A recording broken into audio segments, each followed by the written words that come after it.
Assalamu alaikum everyone. I hope everyone is well. So in this video I am going to install MySQL, a relational database that is used in my software for storing data into the database server. So in order to install MySQL, I'll go to Google and type MySQL homebrew. So if I look at the first formula, the homebrew formula, as you can see, my grepper suggestions brew install. I'll open this one in a new tab, the formula from the homebrew page. So this is the formula, and I'll copy the formula, and if I clear the terminal and paste this, now if I enter or if I press enter, this will install MySQL in my macOS machine. This MySQL is very handy because it's required because I need to store data in my, or the relational data in my database. So I already have the MySQL installed, so I'll not install it again or install it, but you can check the version of MySQL through which the with the command which, or you can run MySQL space version.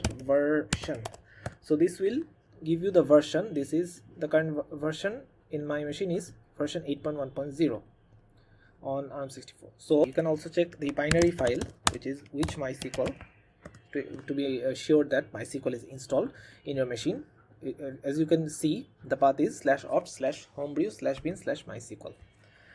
Another way is to check whether MySQL is in the brew list or not. So as you can see, this is the MySQL module installed with homebrew.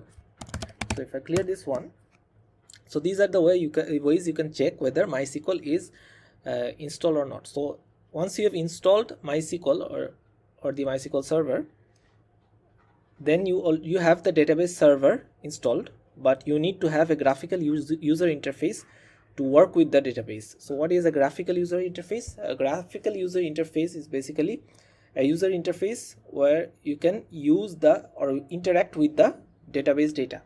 So one type of graphical user interface is SQL Ace, which will install. So if you go to the, let me just cross this one out, and if I type instead of MySQL, I give SQL Ace homebrew. If I type SQL Ace homebrew and look at the first formula, so this is the formula for SQL Ace brew install --cask SQL Ace. So if I paste it into my terminal and press enter, this will install SQL Ace in my macOS machine. I already have the SQL Ace installed, so I'll not install it again. So the SQL Ace looks something like this. Like if I go to my SQL Ace, this is the SQL Ace. As you can see, this is the database, and these are the tables of this database. There are multiple databases here, so there are users here. You can create users to use the database, which we'll cover in the next video.